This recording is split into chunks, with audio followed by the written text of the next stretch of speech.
Good morning, Water School 24 first graders. How are we all doing today? Welcome back. It's been quite a while since I made one of these videos, but I'm happy to still be here with you. Hope you enjoyed your time off, but we got to get back to work now. So this week we start and we continue the work that we've been working on in the packets. Remember, my videos go over everything in the remote learning packets, and I try to remove a lot of the work that's in there too, because I know it's a lot. It's a lot of work in those district level packets, so we got to make it acceptable and usable for our 24 school students. So follow my daily rundowns and get the work done that I show and go over with you in the video. So we're going to get our day started here. Just a quick good morning to all of you, and well, let's get going, shall we? The ELA Daily Rundown for Tuesday, May 26, 2020. Let's get it started again. In reading, you're going to watch the read aloud of A Southern Ranch. Then, you're going to answer the following questions. What part of a ranch hand's job would you most like to do? And why does the author explain what ranches and cattle are? This is your reading portfolio assignment in Class Dojo today.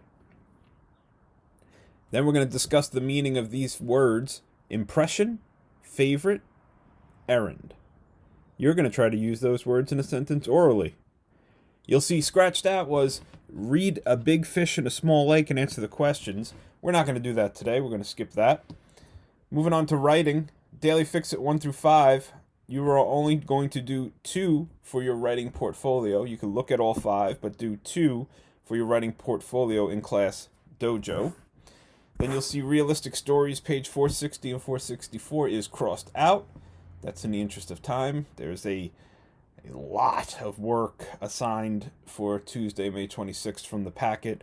We're going to scratch out what we can because I know you still have to work on your writing, your math and your science and social studies. It seems like a lot, so we'll skim this down.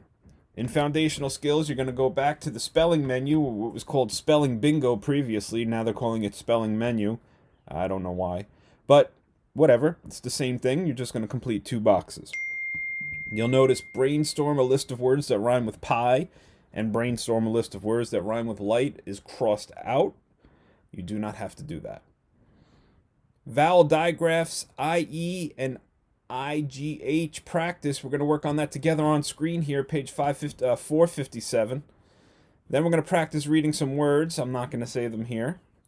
Finally, we're ending out with the high-frequency word practice. That's canceled. Don't worry about it. And adjectives. We did a lot of adjective practice last week, so we're going to take a break on that today. We'll get back to it later. Let's get started.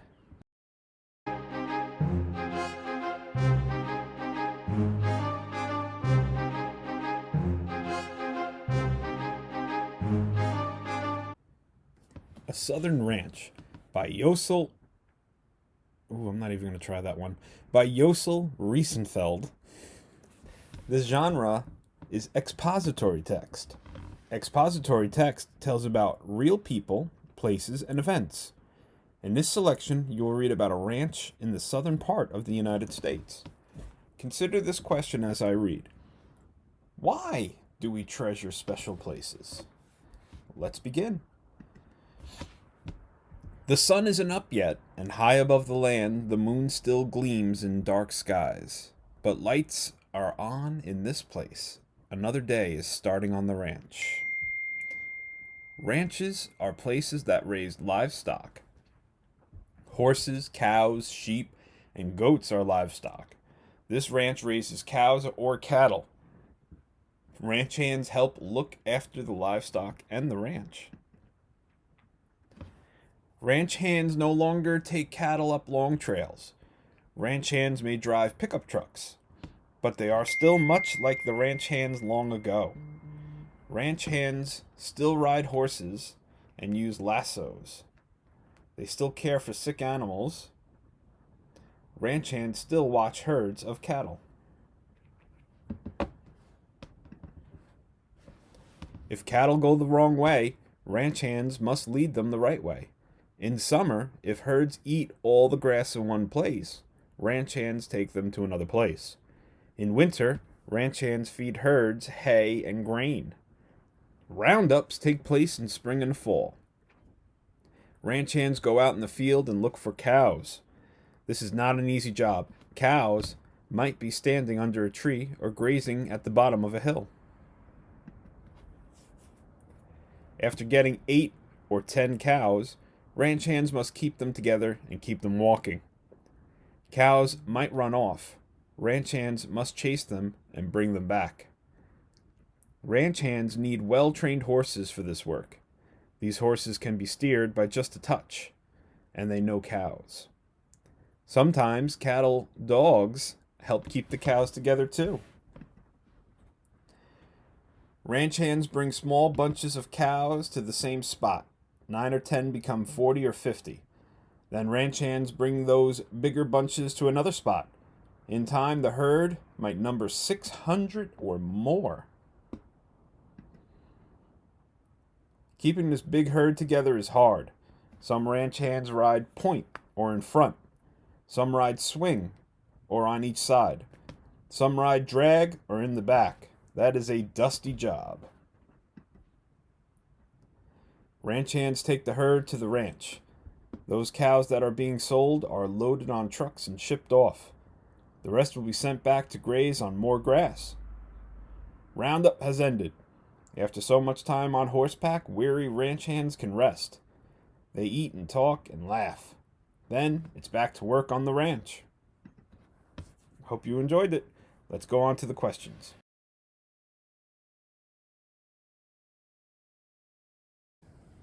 All right, let's talk for a second about these words. Impression, favorite, and errand. I'm sure at this point you've heard them used once or twice. In sentences maybe your parents have said, other family members, even me at school.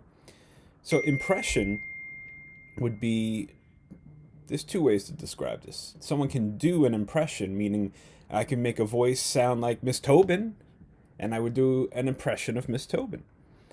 An impression could also be a feeling you have of somebody, the impression that you get of a person. Say, well, my impression of them is that they're a very funny person. Favorite, I think you know favorite. You have your favorite sports teams, your favorite food, your favorite movie, your favorite song. It's something that you really like the most. An errand is when you go and you have to pick something up or you have to get something done and you have to leave your premises to do that, your house to do that. I have to go on an errand. I have to leave to go shopping. I have to leave to go to the post office. I have to leave to go and pick something up. Now, I'd like you to try to use these words in a sentence with whoever is next to you right now as you watch this video.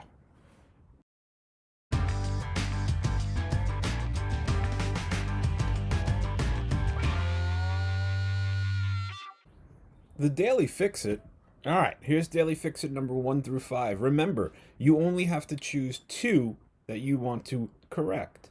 And when you make those corrections, you're going to look to see if there are any words misspelled, if there are any incorrect use of punctuation, and if there are any incorrect capital letters. Make your corrections, write it down on a piece of paper. Remember, this is your writing portfolio assignment today in Class Dojo. Good luck.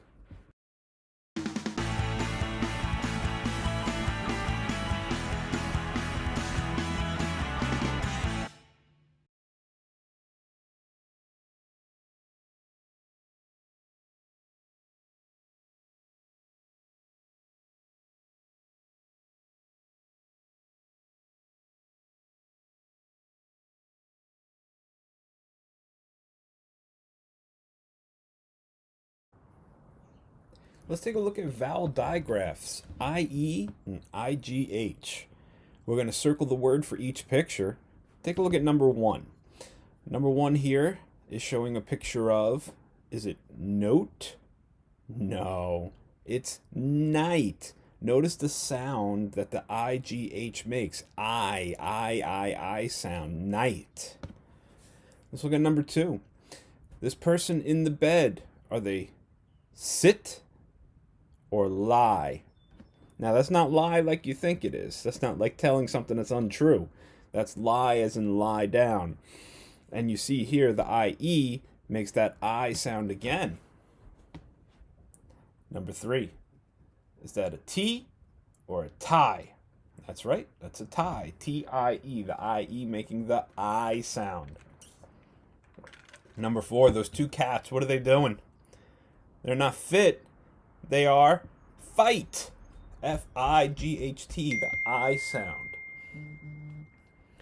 Moving on, number 5. Is that a pit or a pie? That's right, that's a pie. The I-E-I sound. Number 6. Is that a high jump or a hay jump? I don't see any hay. That's a high jump, and we're looking at the I-G-H making the I, the long I sound. Number 7, sit or sight. Well, he's just sitting. Number 8, tight or toad. Tight. The I-G-H again making that long I sound. Read the sentences. Circle the words that have the long I sound, spelled I-E and I-G-H. Underline the words that have the long E sound, spelled I-E. Number 9. I would like another piece of birthday cake. The I-E here makes a long E sound when it comes before that C. Piece. So that is a long E. We are going to underline piece. Number 10. He believes that he is right. There's that I-G-H making the long I sound. We're going to circle right. Finally, 11.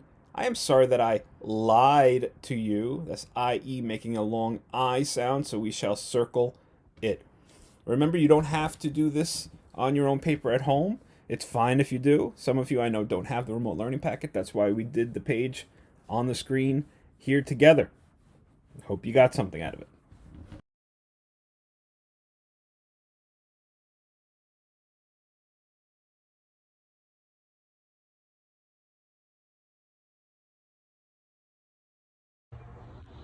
Well, that's another day of ELA. Before I go, I want to share a little art project that I've been working on here. Got a little more time on my hands at home, so I've been trying to get as much done around the house as I can while we have the time. See here, this is an old chair I got from Rite Aid years ago. It's a nice chair. It's metal, but you can see the paint has all faded away. It's gotten a little rusty in some parts. I've sanded this one down, and what's going to happen is I take a simple can of spray paint and I turn it into this. You can tell Mr. D has been watching too many episodes of Flea Market Flip. So now this chair used to be this chair. And before you know it, when I'm done, they'll both match. Hope you had a good day of learning. I look forward to seeing your work in Class Dojo, and I'll see you tomorrow.